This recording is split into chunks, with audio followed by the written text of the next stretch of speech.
Rusty's Crypto Cave here, and we're in my Hive OS, and I'm just going to give you guys an update on the Karlsen mining adventures this week. As we all know, the price of Karlsen has increased substantially, and it's been extremely profitable to mine Karlsen. As seen in my last video, which did fantastic, by the way, like 1,600 views, gained a bunch of subscribers, so thank you, and welcome all the new subscribers. This is going to be an update video about my solo mining adventures. So I switched to solo mining on Wednesday evening around 6 o'clock Eastern time. I did that post on the community tab, and first block was hit within 11%, something like that. Let's go back to here. It's probably gone now. Yeah, so the ones that are in the 7th are the only ones showing. I won't load any more up. But you can see there's some stinkers in here. I have a spreadsheet just keeping track of my average luck that is right here. Ooh, sorry to blind you. It's going to be bright for a little bit, but I tried to darken it up a little bit. My dark mode trial expired, and I just never renewed it because I'm not paying for it when it should be standard part of Google Sheets to have dark mode. But that's neither here nor there. But here we go. This is, I have hit, I believe I made a note, 28. Yeah, 28 solo blocks. Oh, and actually, I just see my notes here too. And one thing I wanted to mention is, like, Monday afternoon when I first switched my 3070 Ti rig, I believe was the first one. Network hash rate was 60 terahash. It is now 7 something. Yeah, 734 terahash. So yeah, that's a massive, massive, massive increase. But back to where I did switch to solo was on the 6th. So it's here, and then so the first one, like I said, was 11. I posted that, and then a couple of stinkers. Nice little stretch of good ones here. That was on the 6th and 7th, and the hash rate was network hash rate was climbing every single day. Because actually, even myself, I switched more and more rigs over. I currently have 8 of my 10 GPU miners on it right now. The only ones I did not switch off are my 1660 Ti's. I left them on Neoxa, and my 3070 rig is still on Flux. Everything else is on Karlsen. So, but as you can see here, the last block that I hit was earlier today at 239-ish. That's the most recent one I hit at 199% luck. So here's 3 bad ones in a row. But even with those 3 bad ones in a row, I'm still at 99%. And then this is the total amount of coins I hit that were in the blocks, and then minus the pool fees. That is what I was paid out on those blocks. And if we go back to the pool here, I still have currently at 108. So that average between all my solo blocks is probably going to go over 100 or maybe 101, something like that for average luck. But this last pool payment was not paid out yet. And then if you see some of the numbers down here, total Caspa paid was the 2,080. That includes the pool mining that I did for the first day and a half, 2 days, whatever it was. I was pool mining and then gradually switched over to, and then completely switched over to solo.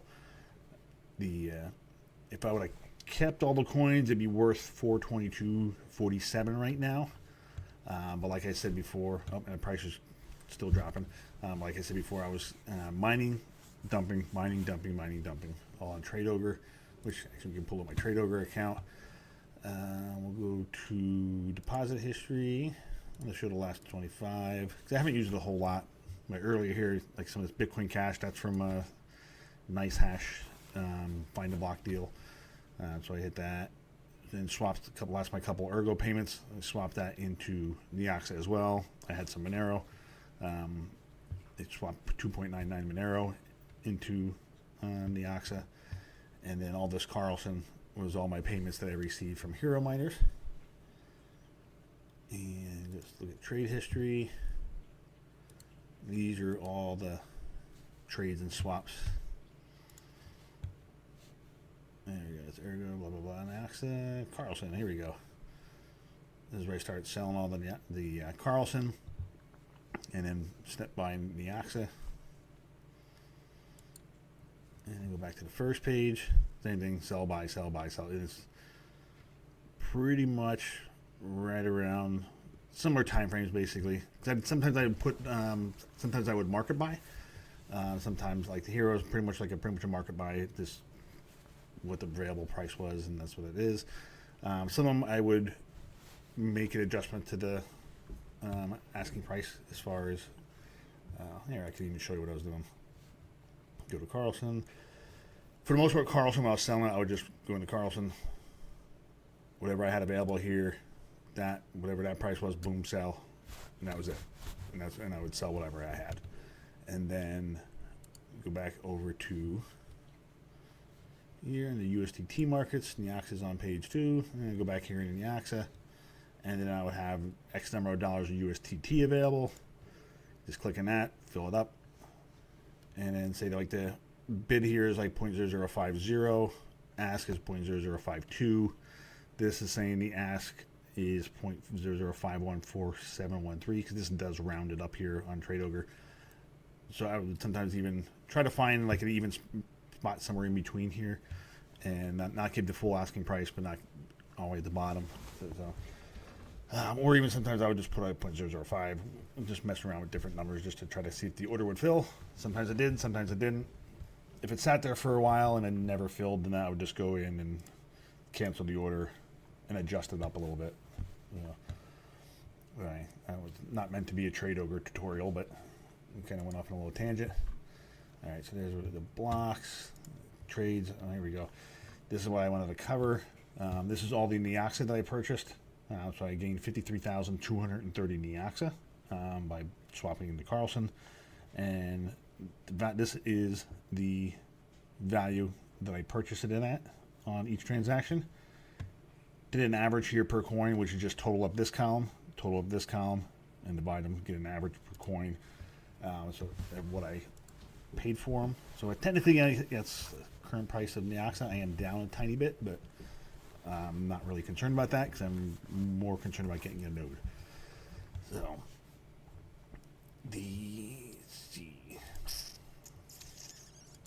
actually go back to my hero miners with Neoxa.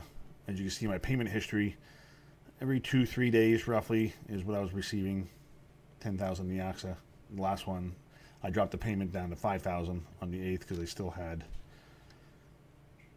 the 1660 Ti rig here, so that's roughly about 500 coins. I didn't want to wait almost 3 weeks to get a payout there, so I dropped it down to 5,000. So now it'll be more around a 10-day range or so. But the current situation in Karlsen, like I said, we were around 108 before, up to 110. Still solo mining. If the luck starts getting real bad, then I'll probably switch back to pool mining, and then have the payout set at like every 100. Get a payout, and then just hop on Trade Ogre, swap it out again, because it is still more profitable than pretty much anything else. Let's get here to hashrate.no. Yeah, that's actually, I was checking out the 1660 Ti's to see if it was really worth it to swap them off on the Neoxa. It was a little bit more profitable on Karlsen, but not a whole lot. And I was like, screw it, I'm just gonna leave them on there. But let's go look at. 2080 Ti is still there. 3070 is what I'm looking for. Ooh, actually here, showing Karlsen is not. Oh, Ethereum and Karlsen is the most profitable. But on a single 3070, looking at about $1.38 at my 5 cents kilowatt, which ends in 5 days. Just for comparison purposes, I'm leaving it there. And lithium is at 65 cents. I'm looking for Neoxa. There it is, 57 cents. So 57 cents compared to $1.38. So that's 81 cents. So it's more than 1.5 times as profitable. Basically more than double. You know, definitely still more profitable, even at the crazy network high hash rate to mine Karlsen swap. Plus the amount of power I'm using is way less, like half. So even though my power rate's super cheap right now, it's not going to maintain that way forever. And like I just said, it's changing on Thursday, Friday, whatever the 14th is going to be my last day. So I might as well enjoy it while I can. But as long as Karlsen remains this way, and I can still liquidate it rather quickly and get rid of it, I'm going to keep mining it and liquidating it. I might leave it a little bit behind in Trade Ogre just to hold a little bit. It's not going to be a lot, maybe 100, bucks worth, 200 bucks worth, something like that. But the majority of it is still just going to be mined and sold and swapped into Neoxa. Just because as far as how progress towards a master node, I am up to 683,000. And you can see that jumped substantially this week, mainly because all the swapping out and depositing right into iNodes. This is almost up to 900 a day now too, just from the iNodes rewards. So we got what, 317,000 there, and getting 900, roughly 900 a day there. I have what, payment of 50 here, I believe. 50 Karlsen there, just about 50 Karlsen. Close enough, right? So once that hits, I'll swap. Hopefully overnight, I hit a block or two overnight. The number of blocks per day, though, has drastically increased, but it's to be expected since the hash rate. So let's go back to solo blocks. Yeah, today was only 3 blocks. Yesterday was 4, 5, 6, 7, 8, 9. 9 blocks yesterday. Wednesday was 1, 2, 3, 4, 10 on the 7th, which was Thursday, I believe. Yes. And 6 of them on Wednesday, the first day I started. So not even a full day. That was really only like a quarter of a day, 6-8 hours. But network hash rate was a hell of a lot lower. So anyway, so that's what we're sitting at. And just keep on keeping on until as long as Karlsen remains profitable, and just keep on doing it. It's down pretty big today, but we'll see what happens. I don't plan on being a long-term holder. Ooh, it's way lower on here than it is on the API must be behind, but it's a full cent lower on Trade Ogre than it was pulling on Casper Pool here. Not Casper Pool, duh. Hero Miners. Sorry about that. So anyway, until the next one, that's just a little update. And my KS2 UPS did send me a text that it was going to be delivered today. Did not happen. Not surprised, because I kept checking the tracking number in the app, and it never updated. Nothing changed. Last time I saw, it says estimated delivery date is on Monday, and it is at my local distribution center. So it's made it there. So hopefully they don't screw up and lose the goddamn thing. So they just have to get it here within a day or two. It should be here Monday. I'm supposed to be done at around 3 o'clock on Monday. So as soon as I get home, hopefully it's here, and I'll get her plugged in and hashing away. So that'll be a video coming next week on that.